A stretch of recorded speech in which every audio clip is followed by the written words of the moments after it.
Good afternoon, everybody, and thanks for tuning in. John Kelly, Profiler here. Today, we're going to be taking a look at Luigi Mangione. Could he have a Dr. Jekyll, Mr. Hyde syndrome? I don't know. We'll take a look into this and see what's going on here. I mean, obviously, two different types of behavior. In the meantime, I want to send out our deepest condolences to the family and friends of Brian Thompson. Our deepest sympathy, folks. We're very sorry for what's happened, Brian. Also, we want to put our disclaimer out there that Luigi is definitely innocent until proven guilty in a court of law. It's just the way it works. If you like what we're doing, please like us. And if you're interested in this type of stuff that we do and this genre, please subscribe. We are very focused on true crime and want to see where it's going from here. Two conflicting personalities are what we're seeing here with Luigi. One being very pleasant and well behaved, and another one being very violent and hostile. And we're going to show you a clip of Luigi in kind of an angry state. And it's completely out of touch. And it's an insult to the intelligence of the American people and its lived experience. See what you think about that. We definitely want your feedback here. There's no question about it. We would love your comments, and please continue to comment. We're very interested in them. The other thing that I want to focus on is something that, they say a theory that could create this syndrome, this Dr. Jekyll, Mr. Hyde syndrome, is a narcissistic personality disorder. Now, is that true or not true? I don't know. We're going to have to wait and see. Some people may look at, a Dr. Jekyll, Mr. Hyde syndrome and turn around and say, oh, well, that's multiple personalities or some kind of separate personality, but there are different theories out there on what can cause, such a personality disorder. And one of them they claim is narcissistic personality disorder. I don't know if Luigi has a narcissistic personality disorder or not. I wouldn't say yes, and I wouldn't say no. I'd like to hear what you guys have to say about this, okay? Because he does get a lot of pictures of himself. He's posted a lot online, and there's just no question about it. I'm up in the air with that with Luigi. 50% of me believes he does have is narcissistic, and 50% of me says, well, I don't know, maybe it's something else going on. But definitely a Dr. Jekyll, Mr. Hyde kind of syndrome here, if you look at both sides of the coin, right? And again, he's innocent until proven guilty, no question about it. But what's making him tick is what has me interested, In his writing, he's talked about parasites, and that's really objectifying a human victim. If you call a human victim a parasite, you're really objectifying, right? And it's easier to kill a parasite than it is a human being, and that's been done throughout history, where various dictators and so on and so forth have turned around and eliminated, millions of people, and based on calling them rats or calling them, some kind of rodent or bug or something. That what they try to do, and I think lots of times they're doing it in their own mind, trying to reduce the human being that they hate or dislike for some reason into a bug, a parasite, something that's evil and bad and not human.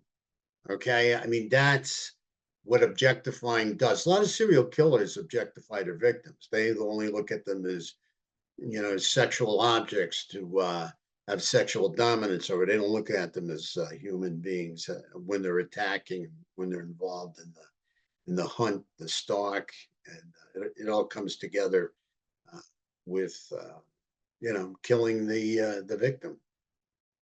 I don't know, but Luigi always kept himself in the spotlight. See, this is something else that's bothering me. I mean, this young man was always in the spotlight. from high school on, and all the way into Penn and through Penn, and then in various assistant teaching situations, into starting book clubs.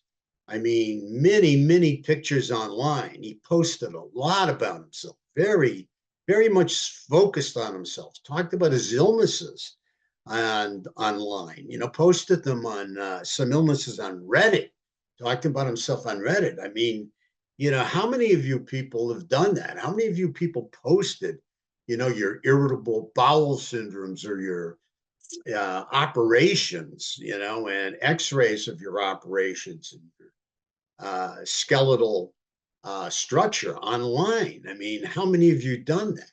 So to me, see, this is where I get confused, because I see a lot of attention seeking too. A lot of attention seeking to Luigi. He likes to focus on himself. He likes to accomplish things too.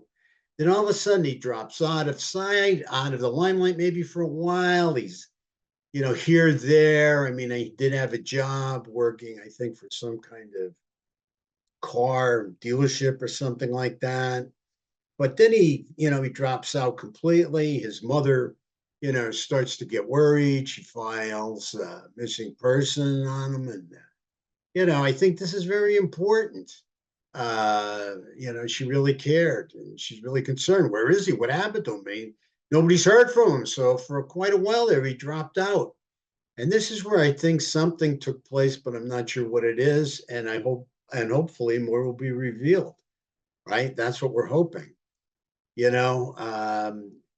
Something else that bothers me, again, we see this calm and professional person, which all of a sudden is kind of arrogant, and violent. And we know the best predictor of present and future behavior is past behavior. Okay. I mean, that's usually where we're going to see it pop up. And I have to listen to the mother there, because the mother supposedly said, and again, this is an allegation out there by the news, that she had a conversation and she didn't dictate that it was her son in the photograph, but she said it might be something that she could see him doing. Now, what does she know that we don't know? Because we've never seen a violent side or angry side to this young man. Everything he's been posted has been bright and sunny about himself, except for the operations, okay, and the different problems that the operations have created. And those were the operations on his back, all right?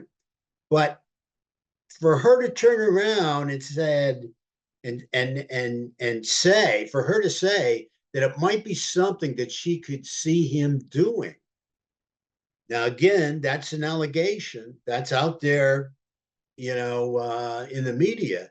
I mean, I don't know if it's for sure, if it's factual, but that's what the news is running with, right?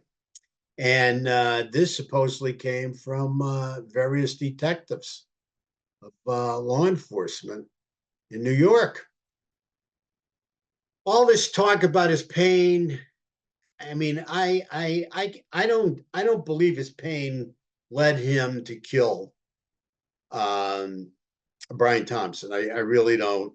I think that we've seen him walk. We know he's walked around a lot. He's toured Asia. I mean, he's done a lot of walking, some hiking. In this alleged murder of Brian Thompson, he had to do a lot of walking there. We see him escaping by bicycle there. This whole thing was very well thought out and planned. So again, even more walking had to be done prior to the assault on Brian Thompson. I just wonder what was actually going on with him, because this is pretty bizarre when you think about it. All right. When he gets arrested, he has no pain medication that I know of. Maybe if you guys know of any, please let me know. But there was no medication found on him. So how bad was this pain?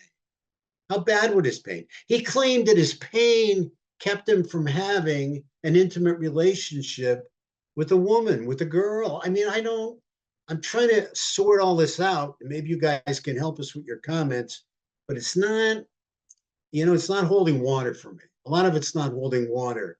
These two different kind of personalities, just Dr. Jekyll one minute, Mr. Hyde the next. Pretty wild stuff when you say that coming from a young man as accomplished as he was. Pretty strange, you know. And it seems it happened in a short period of time.